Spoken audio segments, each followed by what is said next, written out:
with me a squirt soda. This is Toranja, or in English, it is grapefruit flavored. Really delicious soda.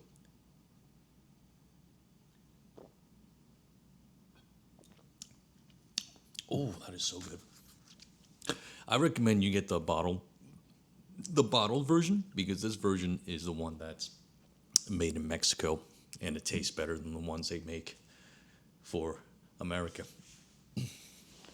So I'm in LA. It is the next day, and besides getting breakfast burrito, which is delicious, laid around for a bit, and then I went outside to take a walk, and it was so hot.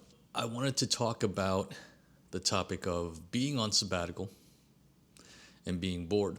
Hello, my name is Thomas. Welcome to my channel.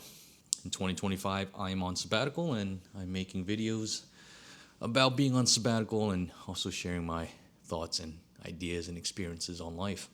And I have now been on sabbatical for about 6 months, and I am officially bored. I am at the part of the sabbatical where I am bored. And what I mean by bored is that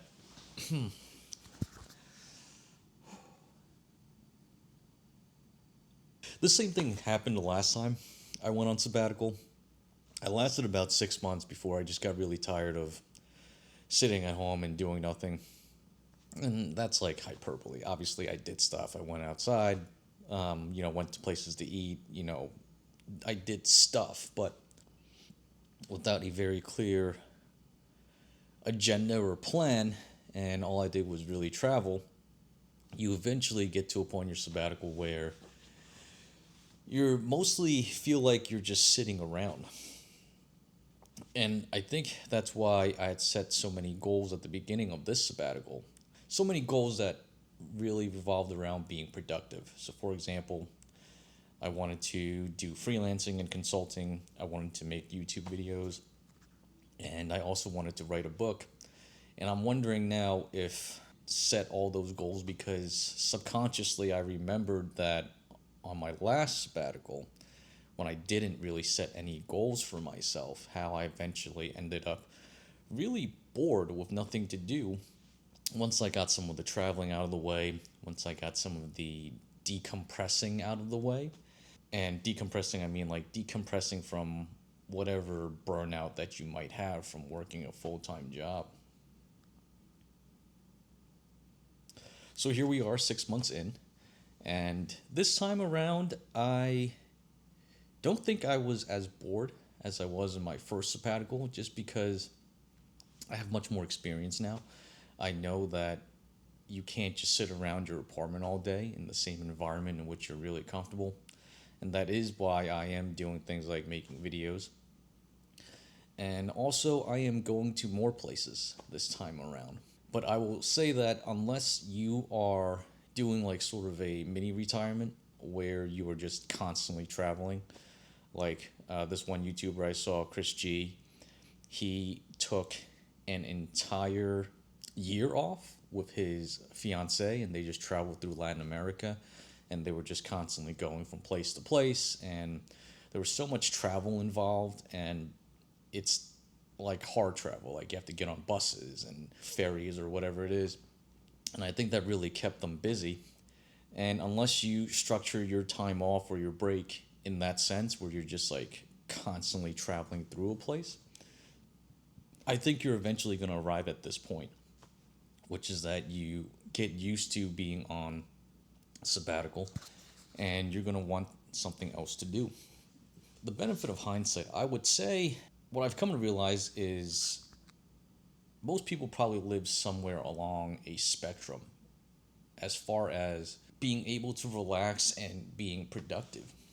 And what I mean by that is, if you go on vacation and your goal is to relax and enjoy life, then you are one very far end of the spectrum. And it would be very hard for people to be on vacation and also try to do work. Like, it just doesn't really feel right. And that's not to say there aren't people who do that. There are plenty of people, myself included, who have taken their work laptops with them on vacation, and they're checking in shooting emails, providing project updates, I don't know, maybe even joining actual calls as needed.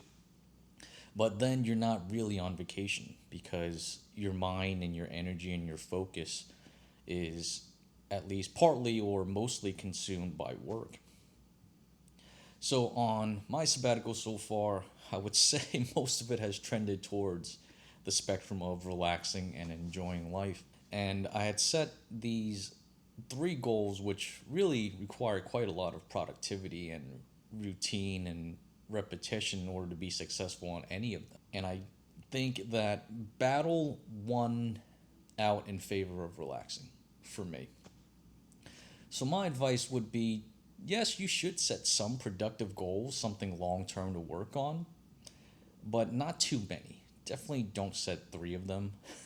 Like, I think if I did manage to do all of those things, like, successfully launch freelancing, career, and do all these videos and write a book, like, I don't think the past 6 months would have been very enjoyable or very relaxing. There's just no way you can commit that much of your time and energy to being super productive and still enjoy your time off. I think a component of this sabbatical boredom thing is that a sabbatical is pretty lonely. What I mean by that is, I remember on my first sabbatical, I took a trip as part of this social club that I was in. They rented a house in the Hamptons. It was a really beautiful house. It was gigantic. Like, the backyard had a pool and like a tennis court. It was like kind of a mansion. I had Lord knows how many bathrooms, and it was just like an actual mansion. And I was in the house with maybe like a handful or half a dozen other people. And during the day, everyone would take out their laptops and they would be essentially working. They would be responding to emails or, joining calls or whatever it is. And at the time, I was on sabbatical and I didn't have any of that to do. So during the day, I would get in my car and I would just like drive around the Hamptons, get some food, check out the surrounding areas. And I just remembered how lonely it felt that here I was in this great house, and there were a lot of people to hang out with and be friendly with and socialize with and go do stuff with. But none of them could do any of that because they had to work. And in that sense, a sabbatical is really lonely because, I mean, pretty much everyone I know still works a full time job, and they're just not going to have the availability to spend time with you during most of the week. People have with full time jobs, and then once you add on the commute, they're spending more than half of their waking hours either at work or getting to work or thinking of work. And then whatever little time they have left after that, they might not necessarily want to spend it with you. Like, imagine you had a really long work day, you got to work at 6, and your friend who's on a sabbatical wants to hang out and have dinner with you. Well, I don't know, maybe you just want to go home and relax and decompress and, not have to go out somewhere and be social and be out late. And I completely get that. And I guess this is something that no one ever talks about for sabbaticals, how lonely it can be if you are someone like me and you're single.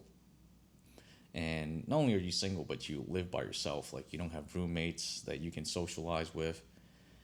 And unless you happen to be really lucky and you have a friend who also has a lot of free time, you are going to spend a lot of your sabbatical by yourself. Even if you end up traveling to different places, like I do, where I have friends, you are still going to spend a lot of that time alone. Yeah, it's just really hard to go through life alone, even if you are like me and you have the opportunity and the freedom, the privilege to basically go anywhere you want to and, experience anything you want to. And I think that's just sort of a given, but no one says that part out loud. One of the benefits of having someone else with you is, I think a lot of people think about the challenges of life. So, like the financial aspect, paying the rent for example, keeping your job. So if you have a partner, you can split the burdens, right? If you lose your job, your partner can pick you up and support you for a bit.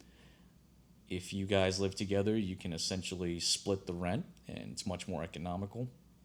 Even what I'm doing here, traveling to different places, every place I pay for, whether it's a hotel room or it's an apartment, I am paying for it myself. But in theory, if you're traveling with a partner, I mean, you guys can split that cost, and everything is, well, not everything, but a lot of things end up being a shared burden. But one aspect that I don't think anyone really realizes or talks about is that you also have someone there to share the great parts, the joys of life. And what I mean by that is in the past 2 months, I've been to so many different places. But if I tell you these stories, at best, I can describe them and tell you how it was for me and what it felt like. It's like the first line of that Eminem song. I can't tell you how it really is. I can only tell you what it feels like. And you can never fully explain to someone the joy or the stress of catching a train from Osaka to Tokyo, or that great place you ate at above the train station in Mexico City. Not in the same way as if they were there with you and they got to experience the exact same thing as you did. So yep, I guess that wraps up that topic. I would definitely say if you can, find someone to share life with. You get to share not just the burdens but the joys, and that's really wonderful. And on the topic of being on sabbatical, just be prepared maybe about 6 months in for things to settle in and feel routine and feel boring. I know, it sounds crazy. You might be thinking to yourself, if I didn't have to work and all I had to do was just enjoy my life and pretty much do whatever I want and travel and go places, how could I possibly be bored? Well, I'm here to tell you that you will eventually get bored of it. Just expect that. Make some plans on things you can work towards to be productive. It doesn't even really matter if you don't make a ton of progress on them. But if you have something that you can work towards and maybe build a routine towards working on it, even just a little bit at a time, I think it helps to ground you and gives you some semblance of structure, some semblance of a long term bigger goal for you to work towards. And it'll help keep you sane because you will get bored. I promise you that. Well, that's all I've got for today's video. If you made this far, thank you for watching. I will see you in the next video. And until then, take care of yourself, and if you can, someone else too.